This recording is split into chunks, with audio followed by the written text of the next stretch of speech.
দেখুন, লোকসভা নির্বাচনের প্রথম দফার নির্বাচন হতে আর হাতে গোনা ৩ সপ্তাহ বাকি আছে। এবার আজকের এই ভিডিওতে আমরা আলোচনা করব পশ্চিমবঙ্গ রাজ্যের প্রধান বিরোধী দল, অন্তত বিধানসভার হিসেবে যারা প্রধান বিরোধী দল, সেই ভারতীয় জনতা পার্টিকে কেন্দ্র করে কোথায় দাঁড়িয়ে বিজেপি, কোথায় দাঁড়িয়ে গেরুয়া শিবির, আজকে কিন্তু এটাই আলোচনার বিষয়। দেখুন, বিজেপি ভারতীয় জনতা পার্টি তারা কিন্তু নির্বাচন ঘোষণা হওয়ার আগেই ২রা মার্চ প্রথমে ২০ জন প্রার্থীর একটি তালিকা বের করে দেয় এবং পরে দেখা যায় যে সেই ২০ জনের তালিকায় এমন একজন রয়েছেন যিনি বাঙালি মহিলাদের নিয়ে বিভিন্ন বিদ্বেষমূলক গান গেয়েছেন। আসানসোল কেন্দ্রে যিনি বিজেপির প্রার্থী হয়েছিলেন পবন সিং, এই নিয়ে বিতর্ক তৈরি হয় এবং বিতর্ক তৈরি হওয়ার পরে দেখা যায় সেই প্রার্থী নিজেই সরে দাঁড়াচ্ছেন। ব্যাপারটা খানিকটা এরকমই, যেন আমার ইচ্ছে করেনি তাই আমি লড়ছি না, কিন্তু অন্দরের কাহিনী তো অন্যরকম। অন্দরের কাহিনী যে বিজেপির কেন্দ্রীয় নেতৃত্ব তাকে বলে যে ভাই তুমি সরে এসো, অন্তত রাজনৈতিক মহলে কিন্তু এটাই ঘুরে বেড়াচ্ছে। এবার তাহলে 19টা আসনের প্রার্থী দেওয়া হলো। এবার চমক চমক চমক চমক, অনেক চমকের কথা শোনা গিয়েছিল। চমক কোনটা? চমক আগের প্রার্থীরাই আবার প্রার্থী হলেন, এটা কি চমক? হ্যাঁ, বিজেপি যদিও যে ধরনের বিভিন্ন খেল দেখিয়ে অভ্যস্ত বিভিন্ন রাজ্যে, যে অর্ধেক প্রার্থী বদল করে দেওয়া, পুরনো এমপিদের টিকিট না দেওয়া, সেই ক্ষেত্রে পুরনো এমপিদের আবার টিকিট দেওয়ার বিষয়টা সেটা অবশ্যই চমক। একমাত্র প্রথম দফায় যে বিজেপির যে প্রার্থী তালিকা বেরিয়েছিল তাতে আলিপুরদুয়ারে জন বার্লা বাদে বাকি প্রত্যেককেই টিকিট দেওয়া হয়েছিল এবং তারপরে আমরা আদি অনন্তকাল গালে হাত দিয়ে অপেক্ষা করে বসে আছি, কবে বেরোবে কবে বেরোবে কবে বেরোবে কবে বেরোবে। এমন অপেক্ষা মনে হয় প্রেমিকার জন্য প্রেমিকও করে না, যতটা পশ্চিমবঙ্গের রাজনীতি সচেতন জনতা বিজেপির প্রার্থী তালিকার জন্য করেছে। তারপরে অবশেষে 24 তারিখ বিজেপির প্রার্থী তালিকা, দ্বিতীয় দফার প্রার্থী তালিকা আসলো। তাতে সেই 2 তারিখের পরে 24 তারিখ, 22 দিন পরে, তাতে যা দেখা গেল যে পশ্চিমবঙ্গের আরো প্রায় 19টি আসনের প্রার্থী তালিকা ঘোষণা হলো। বেশ ভালো কথা। এবার এই 19টা আসনের প্রার্থী তালিকা যেই না বেরোলো, তাই নিয়ে দেখা দিল একাধিক মনোমালিন্য, দুঃখ, ভিতরের মানুষের জন্য কাজ করার যে উদ্গীরণ, সেইটা মানে টিকিট না পেলে মানুষের জন্য কাজ করা যায় না, এখন এটা একটা মিথ তৈরি হয়েছে। তো সেই কারণে অনেকের ভিতরে অনেক অভিমান, অনেক দুঃখ, অনেকে তো রুদ্র লাল, রুদ্র সবুজ, রুদ্র গেরুয়া থেকে পরে রুদ্র কি হবেন সেটা লিখতে শুরু করে দিলেন। এমনকি দার্জিলিং এর একজন বিজেপি বিধায়ককে দেখা গেল তিনি তো রেগে আগুন তেলে বেগুন হয়ে গেলেন অবস্থায়, মানে তিনি তো হুঁশিয়ারি দিয়ে দিলেন যে আমি নির্দল হয়ে লড়বো। শেষমেশ তিনি কি করেন এখন সেটাই দেখার। এবার তার সঙ্গে সঙ্গে আরেকটা গোল বেঁধেছে বিজেপির বারাসাতের প্রার্থীকে নিয়ে। কি সমস্যা বলুন তো, একে কিনা এতদিন পরে প্রার্থী দেওয়া গেল, তারপরে কিনা আবার একের পর এক সমস্যা পিছু ছাড়ছে না। এটা কি মানা যায় সত্যি বলুন তো? বিজেপির বারাসাতের প্রার্থী স্বপন মজুমদার, তাকে কেন্দ্র করে হায় রে ভগবান, ও কি বিচিত্র। তিনি নাকি আবার ড্রাগ মাফিয়া, তার বিরুদ্ধে মাদক দ্রব্য পাচারের অভিযোগ উঠেছিল, অসমে মামলা হয়েছিল, তিনি নাকি সাজাপ্রাপ্ত আসামি। এই নিয়ে একটা টুইট করে দেন তৃণমূলের অরূপ চক্রবর্তী, তারপরে সেটা আবার শেয়ার করে দেন কুণাল ঘোষ রিটুইট করে, যদি এখন আবার এক্স হ্যান্ডেল, যাই হোক, এই এক্স হ্যান্ডেলে পোস্ট করে দেন। এবার সেটাকে নিয়ে বিজেপিরই একাংশ ইতিমধ্যে আবার নির্বাচন কমিশনের দ্বারস্থ হয়েছেন যে এই প্রার্থীর হয়ে কিভাবে আমরা প্রচার করব, ইনি তো একজন ড্রাগ মাফিয়া। মানে বিজেপি যদিও এই বিষয়টাকে বলছে যে এটা আমাদের কর্মীরা করছে না, বা কেউ কেউ করে থাকলে পয়সার লোভে করছে, এটার পিছনে আসল খেলা তো তৃণমূলের আইপ্যাক করছে, কিন্তু ঘটনাটা নিয়ে বিজেপি যে খুব একটা স্বস্তিতে নেই এটা বুঝতে কোনো ভোটের গণৎকার হতে হয় না আর কি, বুঝলেন তো? এবার এইরকম তো চলছে চলছে চলছে। আবার এই বিজেপির প্রার্থী তালিকা আরেকটা বিষয় কি দেখা গেল, এই যে আমরা এতদিন ধরে শুনছিলাম সকলে নাকি বিজেপির প্রার্থী হওয়ার জন্য লাইনে দাঁড়িয়ে আছে, মানে বিজেপির রাজনীতি যারা করে তারা না, মানে অনেকে সুশীল সমাজের প্রতিনিধি, বিভিন্ন সেলিব্রিটি, তারা একদম লাইন দিয়ে দাঁড়িয়ে আছেন, এই তো সুযোগ দিলেই আমিই হব, সুযোগ দিলেই আমিই হব। আমরা কি দেখলাম?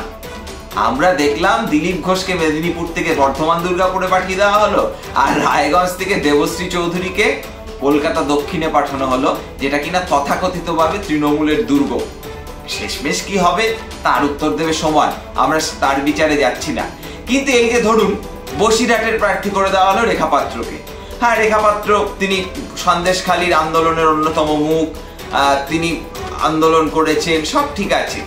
আবার কৃষ্ণনগরে আমরা দেখলাম রাজ পরিবারের এক সদস্যকে প্রার্থী করে দেওয়া হলো, এবং দুদিন আগে কৃষ্ণনগর রাজবাড়িতে গেলেন বিরোধী দলনেতা শুভেন্দু অধিকারী, তিনি গিয়েই খোঁজ পেয়ে গেলেন ইনি সনাতনী, তাহলে এনাকেই প্রার্থী করা উচিত। দুদিনের মধ্যে সেই ভদ্রমহিলা প্রার্থী হয়ে গেলেন অমৃতা রায়, তাকে আবার প্রধানমন্ত্রী মোদীজি ফোন করেও বসলেন। এবার এর থেকে একটা বিষয় পরিষ্কার, এই যে বিজেপি যে বলছিল তাদের প্রার্থী তৈরি, বিভিন্ন জায়গায় প্রার্থী রয়েছে, দেখুন দুদিন আগে কেউ আপনার দলে আসার পরেই দলে এসেছে এমন মানুষ দুদিন আগে এসেছেন, তাকে আপনি লোকসভা নির্বাচনে কৃষ্ণনগরের মতো একটি কেন্দ্রে প্রার্থী করে দিচ্ছেন, যেখানে উল্টো দিকের প্রতিদ্বন্দ্বী কিনা মহুয়া মৈত্রের মতো একজন ডাকসাইটের সাংসদ। তাহলে বুঝতে হবে এতদিন ধরে আপনারা যে বলছিলেন যে বিভিন্ন প্রার্থী তৈরি আছে বিভিন্ন, হ্যাঁ, ওটা অনেকটা ওই মুঙ্গেরিলালের স্বপ্নের মতো। হ্যাঁ, আপনি স্বপ্নে যদি পোলাও খান তাতে যত ইচ্ছে ঘি ঢালুন না, কোনো অসুবিধে নেই, ব্যাপারটা অনেকটা সেই রকমই হয়ে যায় নাকি, কি জানি, আমাদের তো খানিকটাই ক্ষুদ্র মস্তিষ্কে তাই মনে হয়। এবার গেল যতটুকু বেরিয়েছে, এবার এখনো পর্যন্ত 4টে আসনের প্রার্থী তালিকা বিজেপি প্রকাশ করতে পারেনি। তার মধ্যে রয়েছে আসানসোল, ঝাড়গ্রাম, বীরভূম, ডায়মন্ড হারবার। ডায়মন্ড হারবার পরে আসছি দাদা, সবুর করুন। এবার এর মধ্যে দুটো আসন এমন রয়েছে যেই দুটো আসন গত 2020 সালের নির্বাচনে বিজেপি জিতেছিল, আসানসোল আর ঝাড়গ্রাম। আর আসানসোল নিয়ে প্রথমে তো কি কিরিচ্ছিরি অবস্থা হয়েছে আপনাদের তো বললামই, সেটা আপনারাও জানেন।